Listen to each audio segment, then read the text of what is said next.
Hi dear friends and subscribers, welcome to this late edition of the Cricket Happening show on a Saturday.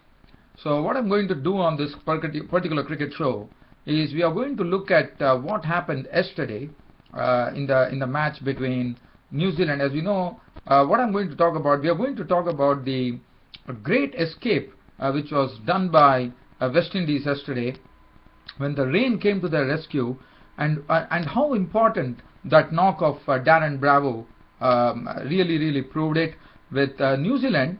The New Zealand captain Brenton McCullum now, having to still wait as a Test captain. He has not got a single Test win under the belt for New Zealand, but he has come pretty close to it.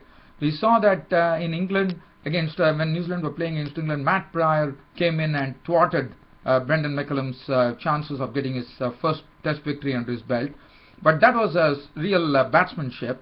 But here it was an unlikely candidate, and that was the rain which came to the West Indian rescue, and Brendan McCullum, the New Zealand captain, had to still wait. But let me tell you, that was a great escape for West Indies, because in all, it all looked like West Indies were definitely, because after New Zealand posted a very huge total on the board, it all looked like curtains for West Indies. But what a relief for them that rain came to their rescue, and they made a great escape in this first Test match between New Zealand and West Indies, which was played at the University Oval in Dunedin. I'll come back to that. But again, I'm not going to be going into any details, because as you know, this is all late news for everybody. But as you know, the Cricket Happening show is a regular daily cricket show, and I really love doing this cricket show because of all your support. So I'll be talking about in a brief manner about that match, and then we will look at the second Ashes Test match, which is really right now underway here at the Adelaide Oval. And what Michael Clarke did today is that he declared the innings closed at the overnight score of 132 for 3.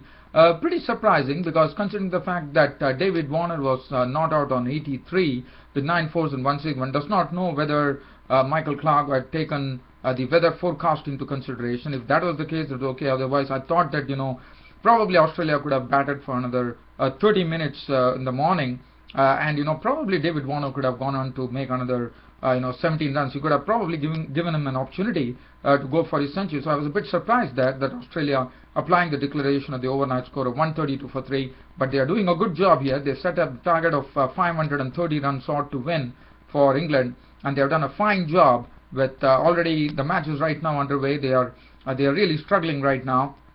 They're 28 for 2. First, there was a very silly shot being played by Alistair Cook. The very third delivery of the first over, Mitchell Johnson was again the man who got the breakthrough. And Alistair Cook is such a person, the English captain, who normally does not play the hook shot very well. He doesn't go for the hook shot. But it was very surprising to see when Mitchell Johnson actually bowled the first delivery, Alistair Cook went for the hook shot. He top-edged the ball, and Ryan Harris took a very good catch low down before the ball hit the ground. It was a good catch, but as I said, the hook shot actually got the top edge of Cook's bat and went into the air, but it was a good catch taken by Harris. But according to me, under the circumstances, with only the first over going on, I thought it was not a good shot from the English captain. Probably the English captain decided that attack is the best form of defense. But I thought it would have been better if Alistair could have waited probably 2 or 3 overs and then tried to play some hook shots. Very unfortunate, but Alistair Cook was gone. Caught Harris bowled Johnson for 1, and after that Michael Carberry and Root really started getting things going, in the sense they were just settling down, and with Carberry also playing some hitting a few good boundaries, good drives being played by Michael Carberry. But Michael Carberry again, this was a ball which was shot on the leg side, and Michael Carberry with one leg up, he tried to actually put it past the leg side, and what a catch which was taken by Nathan Lyon now at the backward square leg boundary, and the bowler was Siddle. Siddle was absolutely joyous as Michael Carberry he played a good shot actually, but Lyon took a good catch. He was gone for 14 with 2 fours, and currently Joe Root is really sticking it out there. He's not out on 4, having faced 30 deliveries. Kevin Pietersen has come. For Kevin Pietersen, Michael Clarke had a very good game plan. He started.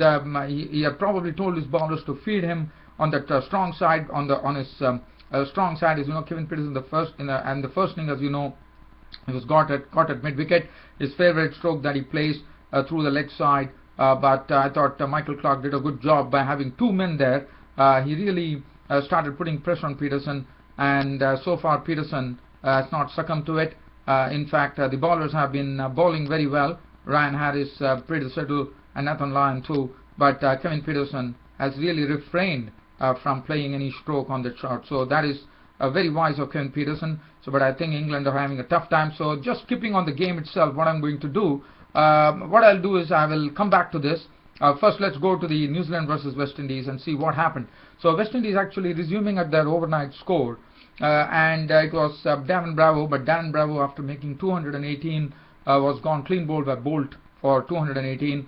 After that, Darren Sammy really has to be commended for the play. I mean, a lot of criticism was there when he actually played against India, where he played a lot of careless strokes. But Sammy has shown utmost responsibility here, not only as a captain, but also with hobbling there at the crease. I thought he played a wonderful knock there, and that was the partnership, which was a very important partnership according to me, because from score of 363 for 6 when Dinesh Ramadhan was out the previous day, they added 90 runs for that 7th wicket. It was very pretty valuable after Dan Bravo left.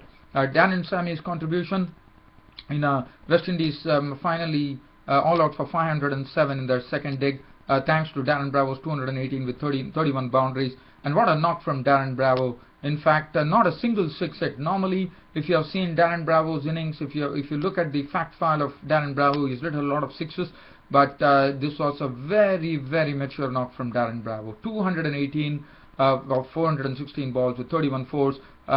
Sammy doing a wonderful job by contributing 80 runs, 8 fours and 3 sixes, and that's what enabled West Indies to be to finish at 507. Wagner actually picked up the wicket of Shillingford for 15 and Tino Best for 3 and 507 all out. The wickets, Saudi and Trent Bolt shared 2 wickets, 3 wickets to Neil Wagner, 2 wickets to Ish Sodhi, and 1 to Anderson. And so in fact, New Zealand were given a target, a very, very easy target. They had to score only 133 runs, and to score 133 runs, well, it was very good to see that New Zealand. It was the captain Darren Sammy did not waste any time in bringing his spin of Shane Shillingford, and the first wicket to go was in the 4th over itself when Peter Fulton was a victim, as he was caught behind by Ramadhan of the bowling of Shillingford for 3. That was the first wicket to go, 3 for 1. After that, Aaron Redmond was caught by Dion Ryan of the bowling of Shillingford for 6. Shillingford was given a long bowl by Darren Sammy, and after that, Hamish Rutherford, after making 20, was also a victim of Shillingford, caught by Gabriel with 3 boundaries as Rutherford hit some boundaries. And then Brendan McCullum, that was a big wicket for them, as Brendan McCullum was dismissed. And suddenly it looked like West Indies were trying to come back into the game, because New Zealand were reduced to 44 for 4 at that stage when Brendan McCullum left, caught by Ramadhan of the bowling Shillingford.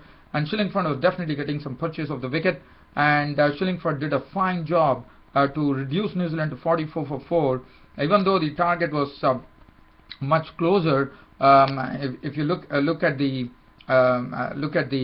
innings, but I thought it was pretty unfortunate for New Zealand as rain came in. I mean, after being 44 for 4, it was the turn of Corey Anderson along with Ross Taylor. And what Corey Anderson did is he started hitting the boundaries. He hit 3 boundaries in a particular over. I think it was of Tino Best, if I'm not wrong. But Corey Anderson contributed an unbeaten 20 of 43 balls with 4 fours, and Ross Taylor was there at the crease, the centurion in the previous, the maiden double century, as you know, he got it in the previous Test match. The century, I suppose. And Ross Taylor was not out on 16 with 2 boundaries. But as I said, the rain gods came to the rescue of West Indies, and because of the rain, the match had to be called off with the umpires deciding that it was not fit for play, and New Zealand finished at 79 for 4, and thus the match was drawn. But definitely this would go. I was a bit surprised that Ross Taylor got the man of the match, and I was a bit surprised by Darren Sammy that he didn't give Narsingh Dion Ryan. He brought him up pretty late because he was an off spinner, and I thought Narsingh Ryan, after seeing the way Shane Shillingford was bowling, one would have been tempted to see Narsingh Ryan action, but I thought he was pretty delayed over there. But well, but anyways, the match really didn't go the whole hog, and New Zealand, well, again, as I said, Brendan McCullum is still searching for his first Test victory as a captain of the New Zealand cricket team. It was not to happen, and well, I'm sure New Zealand would have been very, very unhappy about this, as they finished at 79 for 4, and the first Test match between West Indies and New Zealand was drawn. Look at the bowling figures of Shane Shillingford: 15 overs, 5 maidens, 26 runs and 4 wickets. He has this habit of picking up a lot of wickets, and he has been doing it to a nicety. Tino Best 8 overs, none for 26. 5 overs for 16 for Gabriel, and Dano Ryan none for 7. The player of the match, as I said, went to Ross Taylor, but well, even though Ross Taylor hit a double century, but one could have probably felt it could have been a joint man of the match award, which could have also been given to Darren Bravo, but unfortunately that was not the case. The man of the match went to the New Zealand player Ross Taylor. Now, as I said, this was a match which will go down in history, because the reason being, it was a great escape which was provided by the rain for the West Indies. As I said, I can't speak in much detail about it, but that was it. I mean, they could have probably won it with 30 or 33 runs or still required, but as I said, the match became interesting because Shillingford took all the 4 wickets, and then rain came to the rescue, and so it really showed what utmost value was that knock of Darren Bravo, who really occupied the crease to make 218 runs with 31 boundaries. Well, from here we are shifting to the second Ashes Test match, which is underway. But before I do that, I would like to tell you the second Test between New Zealand and West Indies is starting tomorrow. Not tomorrow, on December the 11th. That is on Wednesday at Wellington. And there is also one more match which is coming up tomorrow, and that is going to be the second one-day international, which is going to be played between India and South Africa, and this is going to be played, my reckoning is it's going to be played at Durban. But well, that is for tomorrow. But let's look at the Ashes now. As far as the Ashes series were concerned, yesterday it was Australia made 570, as you know, and England resumed at that overnight score.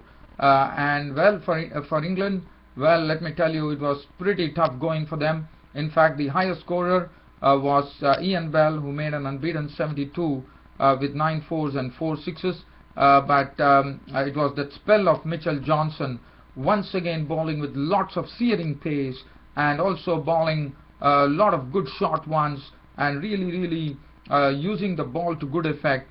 Really flowed. In fact, England, if you look at the score, they lost Root when the score was 57, and then Peterson was a wicket. Actually, Alistair Cook, as you know, was clean bowled by Johnson the previous day, as you know, with a wonderful delivery.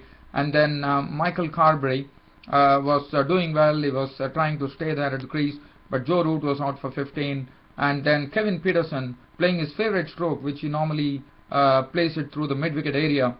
Bailey took a good catch to the bowling of Siddle. He was fed on that particular area, and Michael Clarke had set up a good field, and Kevin Peterson fell for the bait. He was gone for 4, and that made the score 66 for 3. And Carberry, after contributing 60, also left. Cort Warner bowled Watson with a very impressive 60 with 10 boundaries. And that was the score. The score was reading 111 for 4.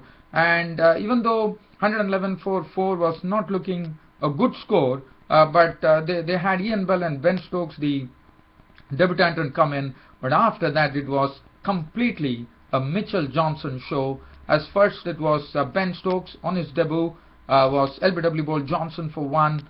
After that, Matt Pryor was again continued his poor form, caught behind the bowling of Johnson for a duck. Stuart Broad's stumps were scattered, bowled by Johnson for a duck. Graham Swan was caught by Clarke of the bowling of Johnson for 7. And then, as I said, it was absolutely Johnson for 6-7 times. In fact, 6 times it was Johnson, with Anderson bowled by Johnson for a duck. Monty Palliser briefly survived, trying to give some support to Ian Bell, and Ian Bell, with that support that he got from Monty Palliser, who stayed there for 35 balls, really scratching around. Monty Panis was the last to go, bowled by Johnson for 2, and it was all over. Ian Bell was stranded on 72 not out with 9 fours and 4 sixes. It was a very aggressive knock from Ian Bell, but England finished at 172 all out, thus conceding a huge lead to England. Now the lead that England conceded to Australia was almost, if you see, it was almost 398 runs. So let's look at the bowling figures. Now Mitchell Johnson, as I said, he has started having a habit of getting lots of wickets of the Englishmen now in this particular series. He's having a whale of a time here. Mitchell Johnson has really found his mojo right now. 17.2 overs, 8 minutes, 40 runs and 7 wickets. And one thing that I would like to talk about Johnson is that on a pitch as flat as the Adelaide Oval, what Mitchell Johnson has done, it was, according to me, it was a stupendous performance from Mitchell Johnson, because on a track like this, which was absolutely conducive for batting, Mitchell Johnson has run riot through this England batting lineup and has really reduced them to tatters with bowling such a wonderful spell. 17.2 overs, 8 maidens, 40 runs and 7 wickets. That would give you the real story. Ryan Harris none for 31, 14 overs, 8 maidens. Nathan Lyon 20 overs, 5 minutes, 1 for 64, and Peter Siddle got 1 for 34, and Shane Watson 1 for none. Australia, and what Michael Clarke did yesterday is that he decided, and meanwhile I see that one more wicket is gone. Okay, no, sorry, I'm sorry. I thought that there was a wicket gone. In fact, Australia, Michael Clarke, the Australian captain, decided not to enforce the follow-on, even though there was a 398 runs Australia were leading. And well, as Anderson, we saw that really came into his own yesterday by knocking off 2 batsmen in quick succession in the same over, in the 3rd over of the innings, of the Australian innings. First he picked up Chris Rogers' wicket, who was caught behind of the bowling of Anderson for 2, and then he picked up Shane Watson, caught by Carberry for a duck, and Anderson was bowling in the right areas, as Ian Chappell in the commentator's box was saying that, what was Anderson doing? Why was not Anderson bowling in a similar vein in the first innings? So that was a question mark there. But Anderson not only giving the breakthrough, in fact picking up 2 wickets in the same over with the 2nd and 4th deliveries, reducing Australia to 4 for 2 at one stage. But after that, it was Michael Clarke who came in to join David Warner. David Warner played some few very good strokes. He started attacking the bowling, and Michael Clarke started giving him company. But finally Michael Clarke was gone. The 3rd wicket was gone as Monty Panis clean bowled him for 22 with 2 boundaries, and that left Stephen Smith along with David Warner. Stephen Smith, well, he started giving good support to David Warner, who was playing his strokes, and Stephen Smith finished on an unbeaten 23 at close of play, that is on the 3rd day, with 2 boundaries, and David Warner was not out on 83 with 9 fours and 1 6. As I said, Anderson was the pick of the bowlers, no doubt about it. 2 for 19, none for 19 for Stuart Broad. Swan none for 31, none for 20 for Ben Stokes, and Monty Panis bowled 10 overs, 1 for 41, picking up that vital wicket of Michael Clarke. Now today, as I said, it really came as a surprise that Michael Clarke decided to apply the declaration early in the morning. He didn't want his wards to actually play, and he decided that with a target of 531 runs set for victory, he went for the kill, I would say. And well, he went for the kill, and definitely his bowlers obliged, with Alistair Cook playing a very silly shot, hook shot of the 3rd ball of this England 2nd innings to be out for 1. And then Michael Carberry, after hitting 2 good boundaries, was caught by Lyon very brilliantly of the bowling of Siddle for 14. Currently, England are having the battle is being done by Joe Root and Kevin Pietersen in the middle. Joe Root is not out on 14 with 1 boundary. Kevin Pietersen is not out on 12 with 1 boundary, and that's the match situation right now. They are 43 for 2. It's a long way to go as far as England is concerned. And looking at what is going to happen, one has to really wait and watch, because it's not going to be easy unless Kevin Pietersen can come up with some real goods here, and definitely if they have Ian Bell still to depend on. but it's a very tall order. They need another 487 runs. There are 2 full days left. As you know, we have another 30 minutes to go before lunch at the Adelaide Oval, and well, I can only say that I don't think that unless and until something is going to happen in the vein that happened at the University Oval in Dunedin, where West Indies drew the match against New Zealand, I don't see that there's going to be any escape route for the Englishmen, and I think Australia are probably going to be 2-0. But probably one has to wait and watch. But what is very important is that one needs to see a battle because the pitch is not having any gremlins right now. So basically, they can buckle down if at all. Kevin Peterson, Joe Root, Ian Bell, everybody can contribute, and they can probably lose only 2 wickets towards the end of the day, and still come up tomorrow. Probably will have still a battle in hands, and probably the match could become quite interesting, because we are in the 4th day, but definitely there would be some footmarks for the spinners to exploit, but we have not seen anything of that happen so far, but we are all waiting. Well, dear fans and subscribers, I make it a habit to do this cricket show, and because it was a cricket show which had to be done on a late, it's a late edition. Well, I'm not able to, I know I have not done real justice, but well, this is my cricket show, which I really love to do, and I'll keep doing it. Well, thanks for your company, and thanks for watching Cricket Happenings. Your host Ram will once again be there to talk about the 4th day's play, which is right now underway at the Adelaide Oval between England and Australia, with England still requiring 487 runs to actually win the match, which absolutely looks a tall order at this point of time. Well, tomorrow, as I said, India and South Africa clash in the second one-day international at Durban, and for India, that should be a must-win match. If at all India lose that match, it's all over for India, because it's a 3-match series, and South Africa would have taken the series. And let me tell you, India has a record that they have never won at Durban, and it is a green mamba. So it's a green mamba is waiting to greet the Indians tomorrow at the Durban cricket ground. So as you know, the previous match which was played at the Wanderers in Johannesburg, I wouldn't call that a green mamba, but a green mamba is there, and well, the pace is going to be the key tomorrow. How the Indian batsmen deal with the pace and bounce when Dale Steyn, Moni Markel and company hold the ball at the Indians. Well, that's it from me, your host Ram, for the Cricket Happening show for today, and good night from here. Thank you.